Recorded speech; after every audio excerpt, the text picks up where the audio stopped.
I think it's time that we all get serious. Bugging in seems to be the preferred option for most of the prepared citizens. When we decide to bug in during an SHTF event, we are making the decision to stay in our home when the rest of the world has gone to shit. Whatever we have inside our house is all that we're going to be able to count on. I would wager, in fact, no, I would guarantee that almost all of you watching this video have experienced some kind of a power outage. Now, think about those outages for a second. Your house goes almost completely silent. The lights go off, and then all of a sudden, we're in the darkness, looking for our flashlights, trying to find our headlamps. I personally start thinking about all the food that's going to spoil in my refrigerator if the power doesn't come back on soon. And now where I live, I have a well, so we're kind of limited to one flush per toilet.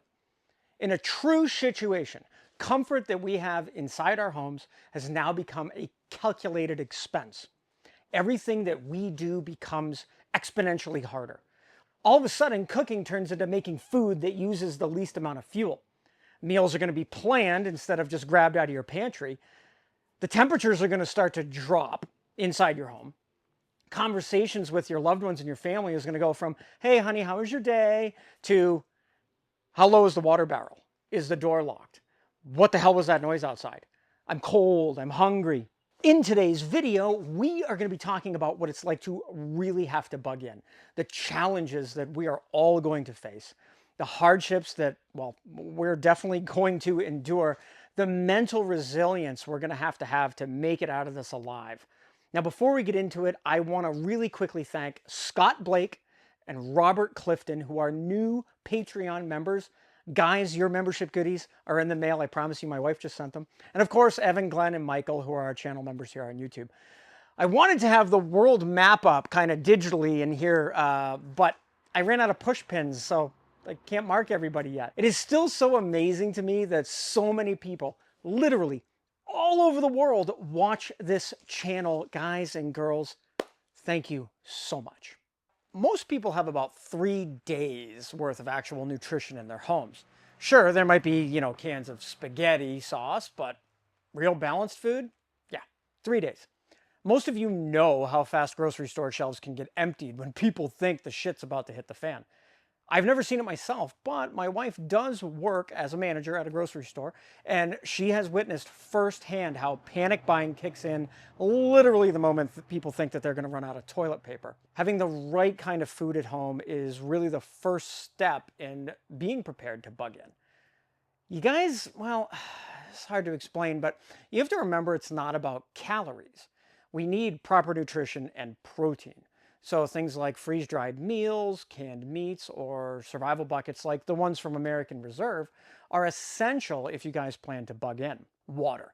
That's a bigger challenge than I think most people expect. We use a lot of water. A lot of water. But in an emergency, we'll probably be rationed to about a gallon or a gallon and a half per person per day. When everything goes to hell, having clean water becomes really difficult. Having good filters or chemical purification methods, these are going to be a lifesaver. Personally, I don't take any type of medication. I mean, I take a multivitamin because I'm old and fat. But nobody in my family really relies on prescriptions. But what if you do? What happens when your prescription medication runs out? Many of you people have commented, and I thank you so much, but I know a lot of you take blood pressure medication or other like critical prescriptions. And missing doses, well, that could be life-threatening, right? So I don't have a solid answer on how to stockpile, those essentials, like your meds and whatnot. So maybe some of you people who take medication could help me out down in the comments and let me know kind of what you would recommend my viewers to do. Medical preparation is huge. Having antibiotics, a solid trauma kit, and, getting some really good first aid training. You have to train, you have to train, you have to train, guys. These are critical steps we need to take before we're ever forced to, get stuck and locked in the house and bugged in. It stopped raining long enough to bring you guys outside with me for a minute. But before I dive into the more critical aspects of bugging in, there's one thing, and I mean nobody I have found on YouTube ever really talks about it in its own video, and that is waste management. Nobody talks about it. Trash is something that we rarely think about. because it normally just disappears. We put it in the bin and then it goes out and the trash truck takes it away. We don't have to even worry about it. But when the shit hits the fan, the trash services are going to stop. And that, convenience of ours is just going to disappear overnight. Suddenly, every piece of garbage that you produce becomes a problem.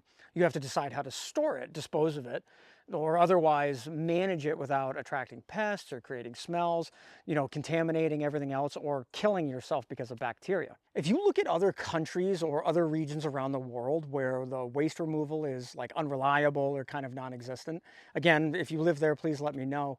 You can definitely see those consequences, right? Mountains of garbage, they pile up in the street, alleyways, they clog the drains, they garbage up the waterways, it attracts rats and insects and God knows what else. It's a serious health hazard, and it does contribute to disease and environmental damage.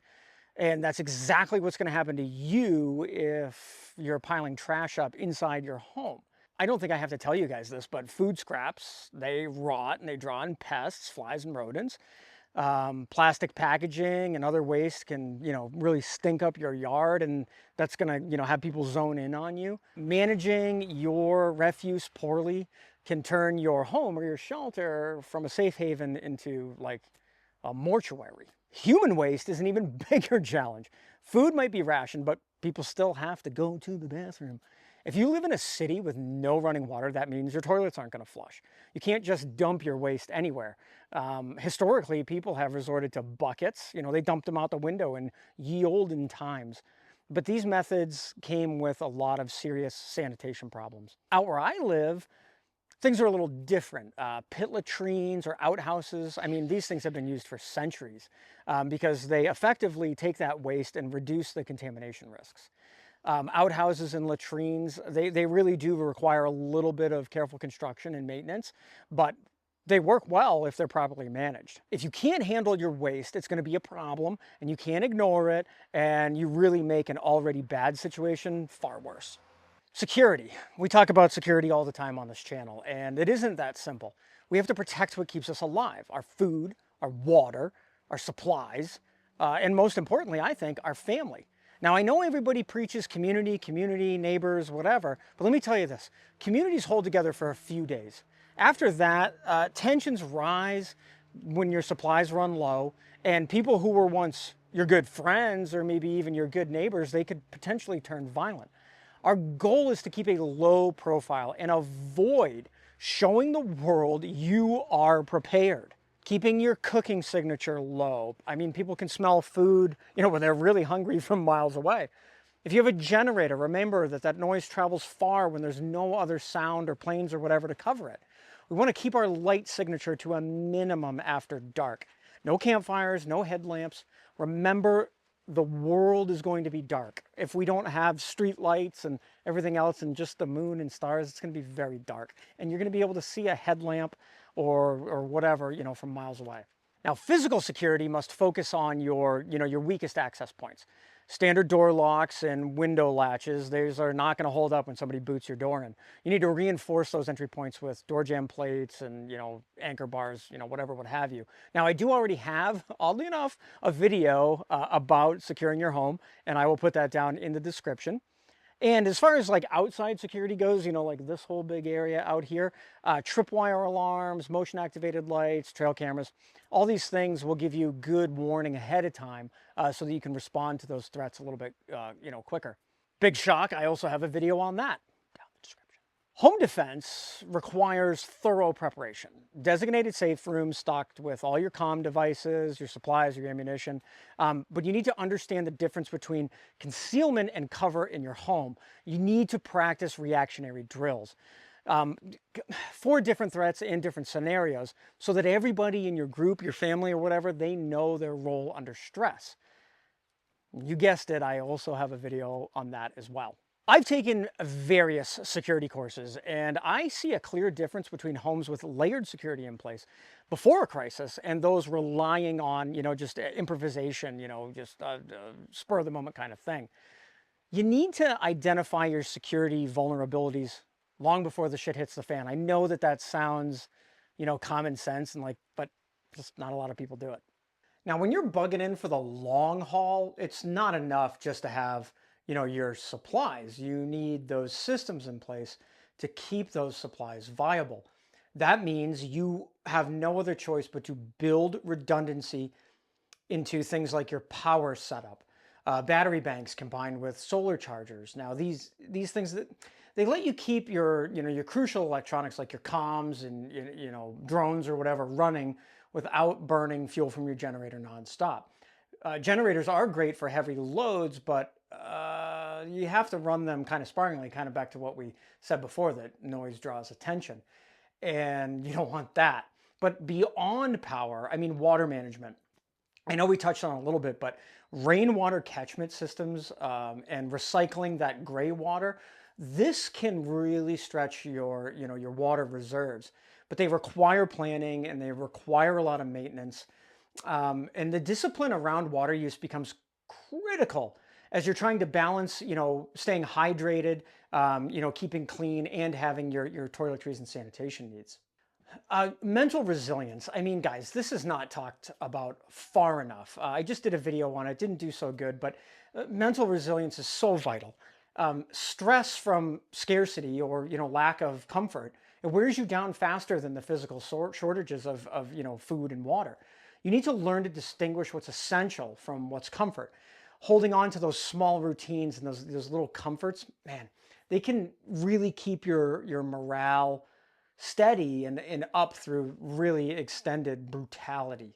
And let's not, here we go, and let's not skip over that psychological side of bugging in. And this is definitely very overlooked. I see all kinds of people with all this great gear and all the supplies in the world, all their beans, peas, and MREs, and they're going to fall apart psychologically because they were not ready for that stress and the constant pressure of staying, on guard at the ready. Because at first there's this, we talked about this in another video, the normalcy bias. It's the stubborn hope that everything's going to get back to normal very quickly. We experienced this in 2020 with COVID. But it ends to just wasting resources and ignoring changes that you need to make until it's too late. We also then have to deal with the stress of confinement, especially for you folks in the city where you're going to be just locked in your house and you can't go outside. Because I can tell you, even on like rainy days, being stuck inside causes massive irritability. It messes with your sleep. It creates conflicts with your spouse or whatever. And you need to be clear-headed during an SHTF event. If you're the one making the big decisions, your weight of that scenario is even heavier. Your choices impact everyone's survival, all while you're trying to manage your own mental and psychological stress. And having a clear plan, some kind of like decision-making framework, if you guys understand that, those are going to bring down those emotional choices when the pressure is on. Now, I also think that the news. Let's just admit it. The news is not even reliable today. But when it stops, absolutely completely, no Facebook, no Instagram, whatever, that uncertainty is going to grow. And that's why having what I'd like to call a predetermined blackout plan, that's going to keep you focused on what you can control.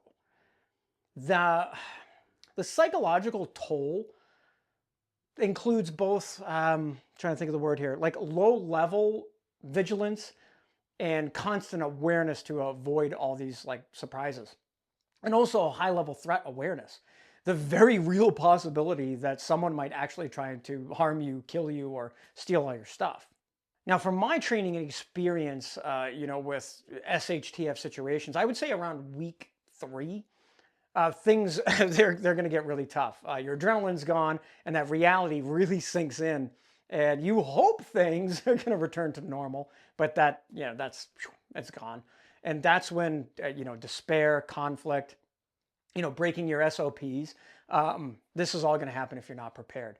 And if you have kids involved in any of this, you have to be straight with them about what's happening. You don't need to coddle your children in an environment like this. They need to understand the seriousness, not just to scare them, but so that they know the high risk stakes that you're in. If they don't grasp what's at risk, they might make mistakes that could put your entire family in danger. At the same time, I guess with children, I don't have any, but keeping routines and moments of normalcy, like, have a game night or make a special meal, just to help them, stay centered when, everything is going to hell. Let's go back outside. It stopped raining. Come on. Now, for just a minute, I want to talk about some tactical lessons from real, extended bug-in situations. I've done quite a bit of research on this. Um, Times where you're stuck for weeks or months. And first and foremost, if there's like a force on force kind of scenario, you have to deal with OPSEC or operational security. Uh, you have to control what information leaves your household. What your neighbors or your visitors know about your supplies, your medical gear, your entire security setup. Everyone in your home needs to be on the same page about what they're allowed to share and what they absolutely cannot. Trust me, you cannot trust everybody out there in a SHTF.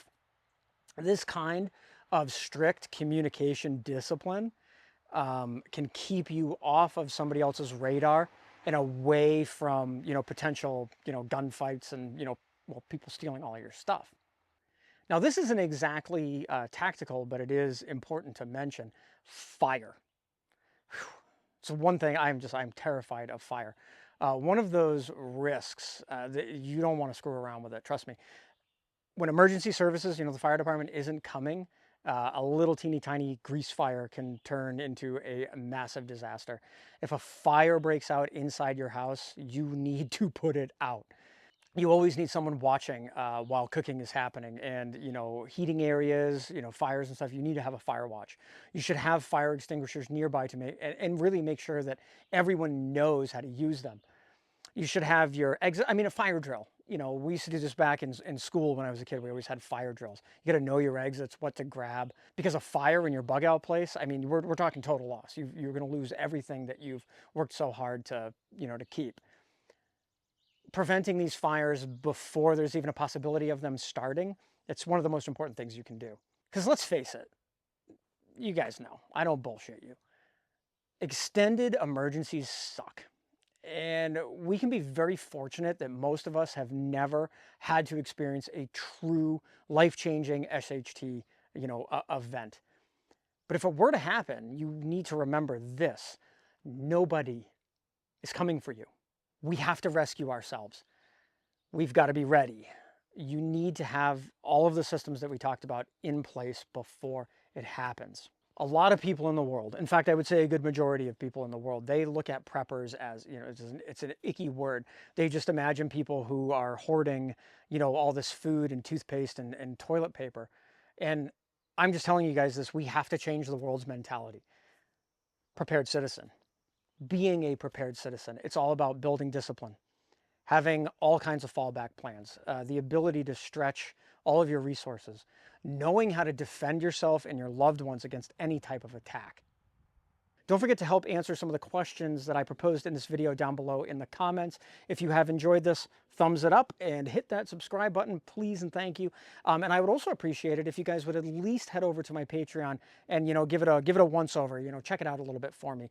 We have some pretty awesome giveaways coming up for Patreon in the very near future, and near future I mean like next week. And also don't forget that you get ad-free videos of these very videos over on Patreon. Link down below in the description. Remember, everybody, the best time to prepare was yesterday. Say it with me. And the second best time is now, today. That's all I got for you. Okay, one more thing. If you ever find yourself in a fist fight with a raccoon over that last little tender piece of beef jerky, congratulations. Not only are you insane, but you're going to fit in just fine here on this channel, and you will have become a true, official, legit prepared citizen.